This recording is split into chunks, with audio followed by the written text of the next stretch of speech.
Okay, good morning, everyone. This morning's overflight, we saw that the flow front continues to be active, and it moved about 300 yards since yesterday morning. It was fairly narrow, about 50 yards, or a little just under 50 yards wide, in a fairly flat spot currently. Still holding to the blue line or path of steepest descent and moving in an east-northeast direction. We saw fairly consistent advancement rates over the last 2 to 3 days with anywhere from 300, just under 300 yards per day. And we're watching it very closely. No fire threat, still pretty wet out there. Smoke was moderate going towards the, I'll say, Kohe, just between the Kohe and Kohoa area. It was like a corridor that the smoke was blowing down in the southeast direction. On Saturday, we actually walked down the path of steepest descent from the flow front just to get an idea what the topography was like, and it varies significantly in different areas. But following what appears to be like some runoff areas of stream beds, which is the hydrological features that maybe delineates this path of steepest descent, able to follow some water downhill all the way to the fire break area, and GPS that and shared those coordinates with HVO just to verify what we're seeing from the air as far as distances and advancement is consistent with what we're seeing on the ground, and it is. So the measurements that we're taking are accurate and for the most part right on the mark as far as what we're getting from the air. So going forward, we're going to continue to watch very closely. We are meeting again with the merchants from the marketplace complex just to keep them informed. We've been doing that fairly regularly since last week. Over the weekend, stop by and talk to them again. So it's just to keep them informed and work with them on any contingency plans and pre-evacuation plans that the businesses would need to initiate in anticipation of the flow continuing on the steepest path of descent and moving its way towards the marketplace property. And with that, I'll open up for any questions for me. Aloha, Chief. It's me, Lekka Lincoln with Hawaii News Now. How are you? Good. Thank you. I'm just checking in because I know last week when we spoke with you on Friday, you had mentioned that the Pahoa Marketplace merchants had expressed to you that, especially for the large businesses, they would need at least 7 days to be able to really safely evacuate.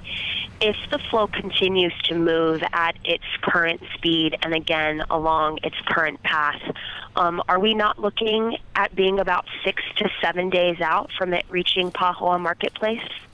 Correct. We're in the 7 to 10 day window right now on our estimate. Based on, it's not a straight line. When we take measurements, we're taking straight line. When you look at the blue line or the path of steepest descent, it's not a straight line. And in walking down that topography, there were a number of, as HVO calls it, micro topography, little subtle differences there. Everything from, drop downs to wide flat spots to even some natural embankments that could have an influence on the flow's rate of advancement. So we're looking at, again, with a 7 to 10 day window, but we have been working with the merchants all along. Obviously, the larger merchants have the information and are doing what they need to do internally, and some of them have been initiating some of their own plans already. So it's not like everybody's just sitting back and waiting for a call from civil defense. Because we've been keeping them informed, they've been initiating their own internal response plans based on where the flow is at currently. So can we then anticipate that civil defense will issue an evacuation advisory today? No, it's not that we'll be issuing an advisory. What we're doing is putting everyone on notice on where the flow is similar to the residents. Initially, we went out and put them on notice that the flow is X number of yards away. It's moving at a certain rate of advancement. We're going to keep monitoring it.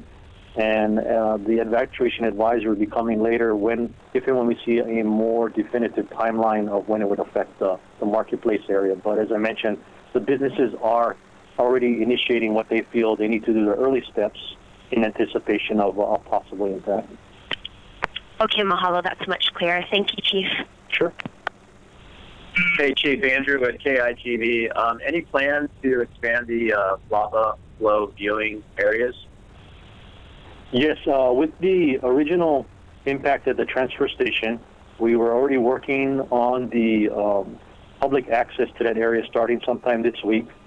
I'll be confirming with the Department of Public Works where we are on our schedule to possibly open that up as early as Wednesday, maybe later in the week.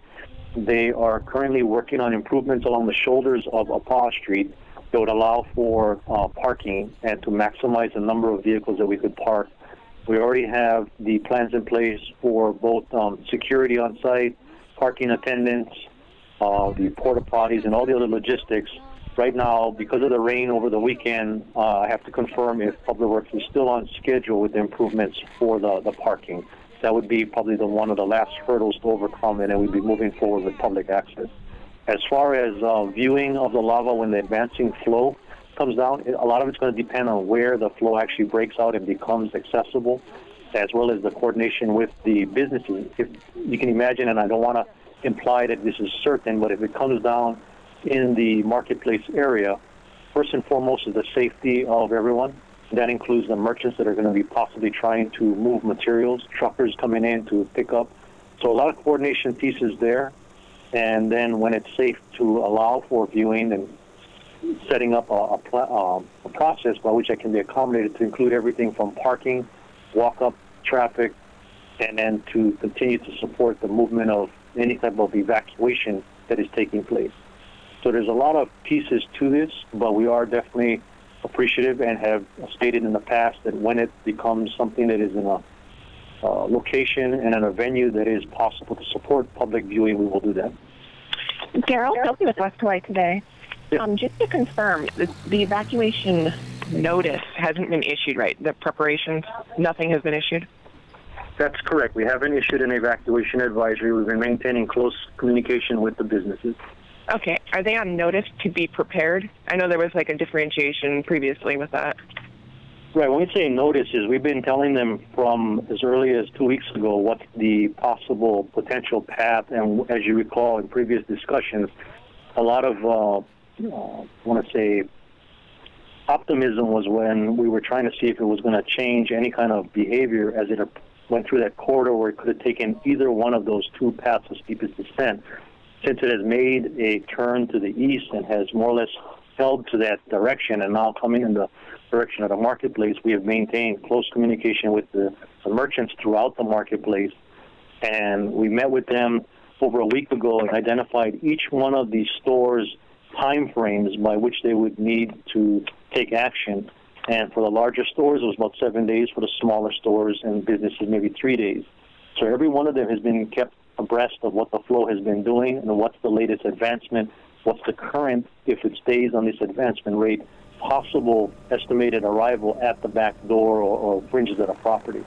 So every one of them has been doing what they need to do internally to prepare for a possible evacuation, and we will make that evacuation advisory when it becomes evident that we need to do so.